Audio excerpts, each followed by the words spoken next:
Vamos entonces a analizar ahora a nuestra mujer, a la protagonista de nuestra historia. Y vamos a empezar hablando de su condición, la condición de la mujer. Versículos 25 y 26 dice así: y una mujer que había tenido flujo de sangre por 12 años y había sufrido mucho a manos de muchos médicos y había gastado todo lo que tenía sin provecho alguno, sino al contrario, había empeorado. Así que vamos a empezar a montar nuestra historia. Tenemos una mujer. ¿Qué más dice? Díganme, ¿qué tenemos más? Enferma. ¿Qué enfermedad? Flujo de sangre. ¿Qué es? ¿Qué es el flujo de sangre? Estaba menstruando 12 años sin parar. ¿Han visto algunas mujeres cómo se ponen por menstruar 5 días? Imagínense esa señora que lleva 12 años. Lo primero que pienso yo es que debería tener una anemia como la copa de un pino, porque 12 años sangrando sin parar, lo primero que me vino a la cabeza es anemia, falta de hierro, y no creo que en aquel entonces hubieran pastillas de hierro para reforzar. Así que físicamente estaría débil, muy delgada, destrozada, se había esforzado por pagar, para intentar resolver su problema, para ser curada, y había gastado todo. Y no solo eso, o sea, estaba enferma, estaba mal, había gastado todo su dinero, pero al final da un detalle, y había empeorado, la cosa iba a peor. Y esa es la condición de nuestra protagonista. Esa es la condición de nuestra protagonista. No es una mujer llena de vitalidad, con muchas ganas de andar, corriendo detrás de Jesús. Es una mujer que llegó arrastrándose, probablemente porque no tendría ni fuerzas. La mujer en su flujo de sangre se consideraba impura durante 7 días. Impura, y quiero que tengan esa palabra en mente, impura, durante 7 días. Porque para el judío las consideraciones de inmundicia eran inaceptables. Por eso la gente se llevó las manos a la cabeza cuando Jesús, para resucitar al hijo de la viuda de Naín, tocó el féretro. Porque la gente pensó, ¡oh, inmundo! Entonces, si alguien tocaba a la mujer durante sus 7 días de menstruación, ¿cómo se consideraba esa persona? Inmunda. Era igual que si hubieras tocado a un muerto o algún animal como un cerdo. Ahora te digo entonces, si tenía marido, ¿la podía abrazar? Si tenía madre, ¿la podía abrazar? Si tenía padre, ¿la podía abrazar? ¿Su mejor amiga la podía abrazar? No solo tuvo 12 años de flujo de sangre, porque no puedes leer la historia con el ojo de alguien de nuestro siglo. Porque nosotros, si nuestra mujer está menstruando, dormimos a su lado, la abrazamos, convivimos con ella cercanamente. Sí, nos privamos de algunas cosas, pero tenemos contacto. No es lo mismo, pero en aquel entonces era muy grave. No solo estaba enferma. Hermanos, no solo estaba enferma, durante 12 años esa mujer no había recibido un abrazo, una palmadita en la espalda, un saludo con la mano, 2 besos de una amiga en el rostro. Una mujer enferma, dolida, físicamente destrozada, pero emocionalmente, ¿cómo debe estar? Asomarte por algún lado y ver a amigos que se abrazan, padres y familias que estrechan entre sus brazos, gente que empieza a hacer su vida, mujeres que empiezan a tener hijos, a formar sus familias, y ella sola, en una esquina, sin que nadie la pudiera tocar. ¿Te imaginas que esa mujer hoy viniera al culto, os viera abrazaros, saludaros, y ella tuviera que pasar a 5 metros, porque nadie podría tocarla? Que viviera en una esquina, lejos de la gente, porque si tocara la cama de ellos, inmunda, la silla de ellos, inmunda, el plato de ellos, inmunda. Esa mujer se había esforzado y había gastado todo para intentar curarse, para volver a llevar una vida normal. Ella gastó todo en médicos, gastó todo lo que tenía. Y ahora quiero hacer una parada para decirles que ahí es donde empieza nuestra historia. Porque esa mujer, a partir de ahora, somos nosotros. Porque eso es lo que éramos nosotros sin Dios. Nosotros sin Dios éramos inmundos. Nosotros sin Dios éramos impuros. Nosotros sin Dios éramos sucios. Nosotros sin Dios éramos miserables. Y no hubiéramos podido nunca entrar en la presencia de Dios. Porque Él es santo. Y nada inmundo puede llegar a Él. Merecíamos también el rechazo. Merecíamos también la separación de Dios por nuestra inmundicia. Pero ¿cuál fue el fallo de esta mujer al principio? Que puso todo su esfuerzo en los hombres. Que el esfuerzo y la lucha para dejar de ser inmunda lo depositó en los hombres. Y eso es lo que le pasa a todos que intentan llegar a Dios por sus propias obras. ¿Cuál fue el resultado de este esfuerzo? ¿Cuál fue el resultado del esfuerzo de intentar salvarse de esa situación por sus propias fuerzas? ¿Cuál fue el resultado de intentar salvarse de esa situación confiando en los hombres? Depositando la fe en la fuerza humana. ¿Saben cuál fue la situación final? Fracaso. No hay cómo. Romanos 3:20. Porque por las obras de la ley, ningún ser humano será justificado delante de él. Pues por medio de la ley viene el conocimiento de pecado.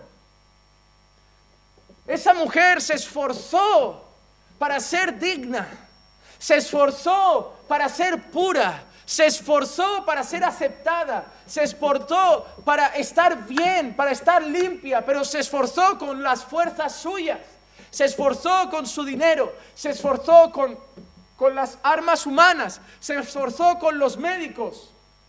Y ese es el resultado que obtiene una persona cuando intenta esforzarse para estar bien delante de Dios por sus propios méritos. No hay cómo. Si tú te esfuerzas por ganarte tu justicia, vas a fracasar. Si tú te esfuerzas por ser digno ante Dios, vas a fracasar.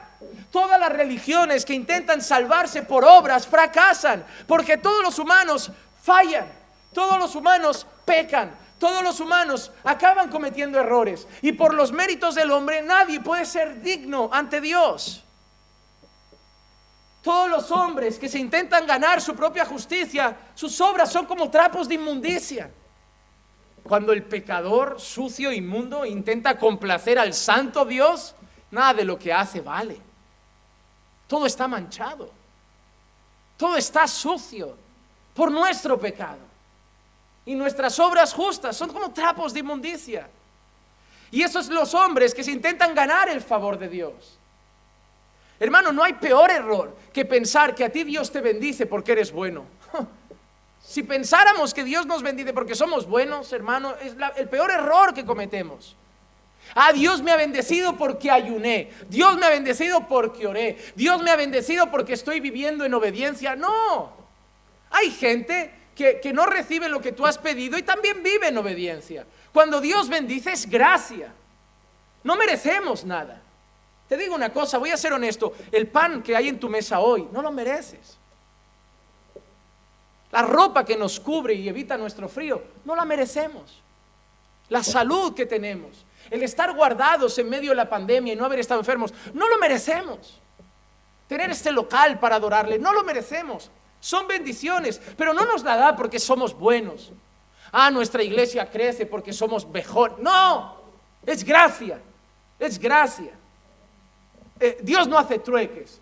Si tú haces esto bien, yo te doy esto. Si tú haces esto, esa es la cultura de muchas iglesias de hoy. Fallé, castigo. Lo hice bien, premio. Por eso hay muchas iglesias que cuando llega la enfermedad, los hermanitos murmuran, algo habrá hecho. Algún pecado habrá cometido. Si no, Dios lo estaría tratando diferente. ¿Cómo? Job, ¿qué hizo? ¿Qué hizo esta señora? Y tantos otros en la Biblia. No siempre es así. No siempre es así. No es un trato de, ¿lo haces bien? Toma el coche que quieres. ¿Lo haces bien? Toma la oferta de trabajo que quieres. ¿Lo haces bien? Toma un sueldo mayor. Te has equivocado, despedido. Te has equivocado, hoy cáncer. No va así, hermano. Si fuera así, yo ya tendría cáncer, sida, estaría en el paro y habría muerto ya. Cuando yo como, no doy gracias a Dios diciendo gracias por el pan que me he ganado. Digo gracias porque el pan que hay en la mesa, el techo que nos cubre, no lo merecemos. El hombre es absurdo, necio, inútil cuando se intenta ganar el favor de Dios. Pastor, entonces, si no es por las bendiciones, ¿por qué obedecer a Dios? Esa pregunta me la espero de un no creyente. Porque el no creyente vive por recompensas. ¿Por qué debemos obedecer a Dios, aunque Dios no nos diera nada? Primero, porque es Dios. Y eso ya lleva implícito obedecerle y adorarle. Y en segundo lugar, por amor. Yo no intento cumplir los mandamientos por miedo a un castigo. Yo cuando fallo a Dios, no me tapo así como me va a caer ahora un rayo. No, y eso no me hace abusar. A veces he fallado a Dios y he mirado alrededor y pasa otro día y miro y digo, uy, ni un castigo. Va todo bien. Y le he fallado, pero mi corazón no dice, oye, pues fállalo hoy también. Parece que lo pasa por alto, parece que no castiga, parece que... No, mi corazón se duele. Es más, me duele más porque miro arriba y digo, me merezco el rayo, me merezco el castigo y me devuelves bondad y me devuelves misericordia. Me entran a decir, mátame ya que lo merezco. ¿Por qué me sigues dejando vivir? Porque me ama. Por su gracia, por misericordia, porque no se trata de recompensa, porque no nos ha salvado por una recompensa que nos hemos ganado, porque no nos ha salvado porque éramos dignos, porque no nos ha salvado porque éramos buenos, por gracia nos ha salvado, por amor nos ha salvado. Esforzarse por ganarse el favor de Dios, por salvarse, por querer ser justos ante Dios por nuestros méritos, acaba como acabó lo de esta mujer. ¿Cómo acabó el esfuerzo de esta mujer? Empeoró. El resultado, derrota, frustración. Y por lo tanto, los que confían en ser justos por las obras de la ley están bajo maldición. Como esa mujer que tenía su confianza en ser curada bajo el esfuerzo de los hombres. Estaba inmunda, no había esperanza. Pero nuestra historia cambia cuando esta mujer hace algo. Puso los ojos en Jesús. Ahí cambia todo, hermano. Ahí cambia todo. Puso los ojos en Jesús. Hermanos, ¿cuánta gente hay en esa calle que ahora mismo se están prostituyendo, entregándose a los deleites, entregándose a los placeres, entregándose al pecado? Y su vida va a cambiar cuando oigan hablar de Jesús. Ella, ¿qué había oído hablar de Jesús para que tuviera ese pensamiento? Hay un varón Galileo que por donde él llega, el cojo anda, el ciego ve, el mudo habla, el sordo escucha y hasta muertos resucita. Esa mujer dijo, si yo toco su manto, seré sano, seré sana. Así que esta mujer hizo lo único que puede hacer que un hombre injusto y pecador sea visto como un hombre digno ante Dios: poner su fe en Jesús. Hebreos 12:2. Puestos los ojos en Jesús, el autor y consumador de la fe, quien por el gozo puesto delante de él soportó la cruz, menospreciando la vergüenza, y se ha sentado a la diestra del trono de Dios. No mirar a los hombres, no confiar en los hombres, no confiar en el mérito humano, no confiar en las obras humanas, no confiar en las fuerzas humanas. Es quien pone su fe en Cristo el que encuentra salvación. Es el que encuentra salvación. El Señor no ha querido que nadie haga otra cosa desde Génesis que poner sus ojos en Él. ¿Saben cuál es el problema de la humanidad?